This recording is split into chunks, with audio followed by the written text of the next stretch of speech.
For today's video mga amigo, mag-ikot ta og Northern Mindanao. Kuyog na to ang atong OBR.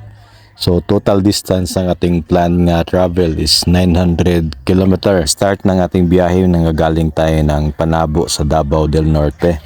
And then proceed tayo sa Butuan. And then Hingoog. After natin ng Hingoog, aakyat tayo ng Claveria dito sa tinatawag na Route 955.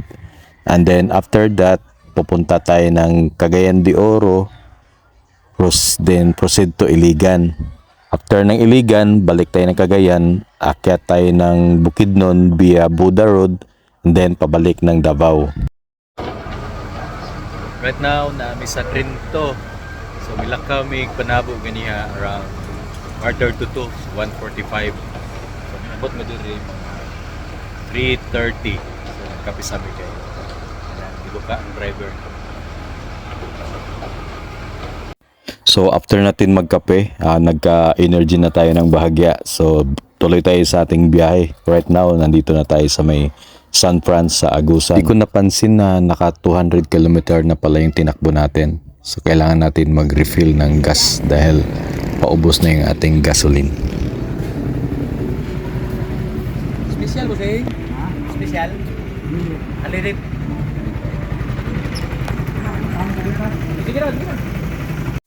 After natin magpagasolina, let's go back on the track mga amigo. So ganda ng view, magandang pagmasdan ng kalikasan. Halos nag-agaw yung liwanag tsaka yung dilim. Kailangan mo nating tumigil dahil na naglulus yung ating side mirror. So kailangan natin siyang higpitan in a while.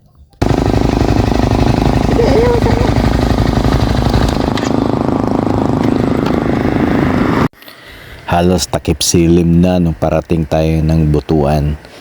So dito na lang siguro din tayo maghanap ng ating makakain. Time check, 7 o'clock. Right now, namin sa may karinderya dito sa may Butuan. So mabay pagpuhuman na magpanihapon. So pabiyahin namin pahingoog. Dito na tayo dumaan mga amigo sa may diversion road ng Butuan para makaiwas tayo sa matinding traffic sa sentro. Kung mapansin natin, nandito tayo ngayon sa tulay ng Macapagal Bridge. Ang Macapagal Bridge ay pangatlo sa pinakamahabang tulay na gumagamit ng suspension cable.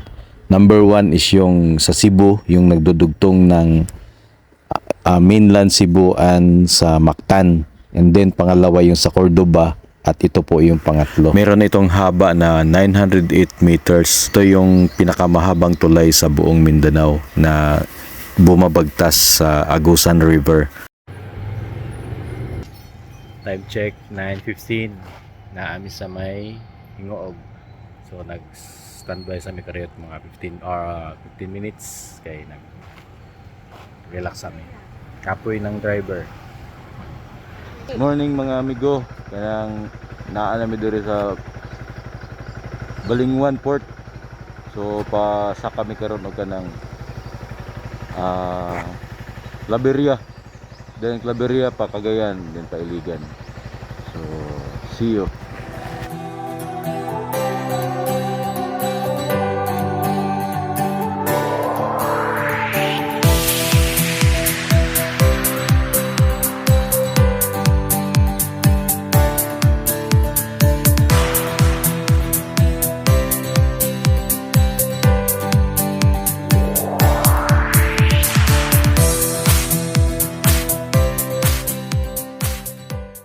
Karon mga amigo, naami diri sa may boundary Claveria o kanang Hingoog PWH.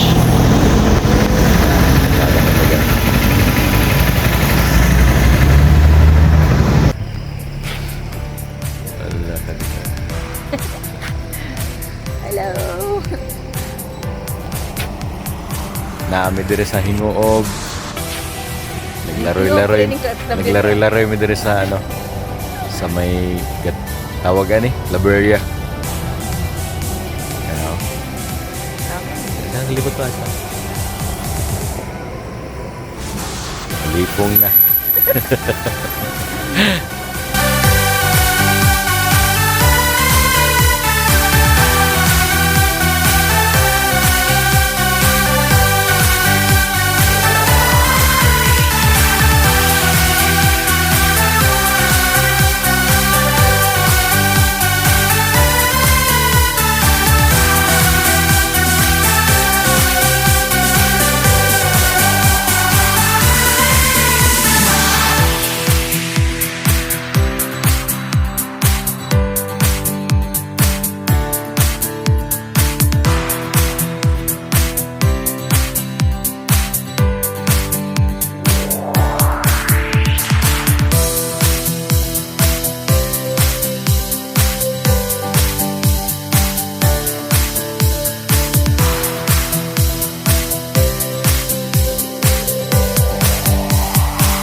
Hello karon migo, kang naata diri sa Claveria. So natas tungod sa may Matki Elementary School. So makita na tong bukid dito sa likod ng Sky View. Mo ni gibalik-balikan diri sa mga rider sa Cagayan de Oro o Bukidnon o Hingo o diri talaga ray ko na sa Claveria. So nindot kayong view.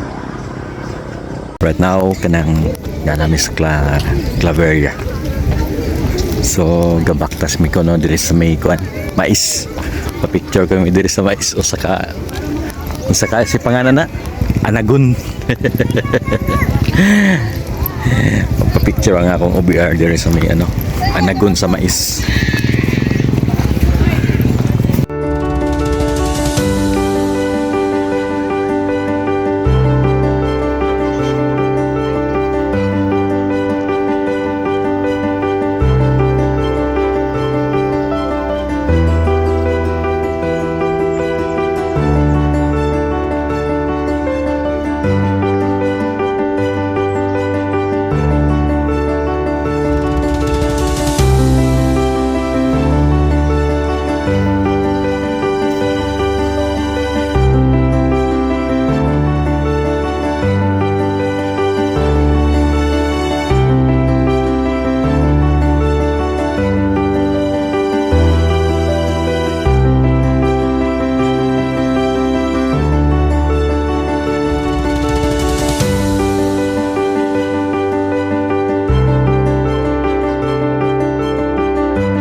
Nangis si Manolo, nakabsan ni ulan mga amigo.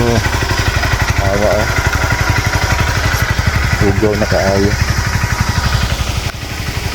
Hugaw ang ulan.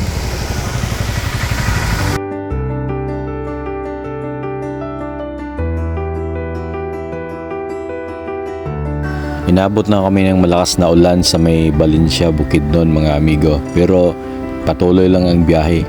Gaya ng ating buhay, pag may mga pagsubok, patuloy lang lumalaban. Huwag nating indahin yung mga challenges sa ating mga buhay. At mag-pray lang tayo sa Panginoon na bigyan tayo ng lakas ng loob para malagpasan natin ang lahat ng hamon na binigay sa atin ng may kapal. So hanggang sa muli, God bless mga amigo.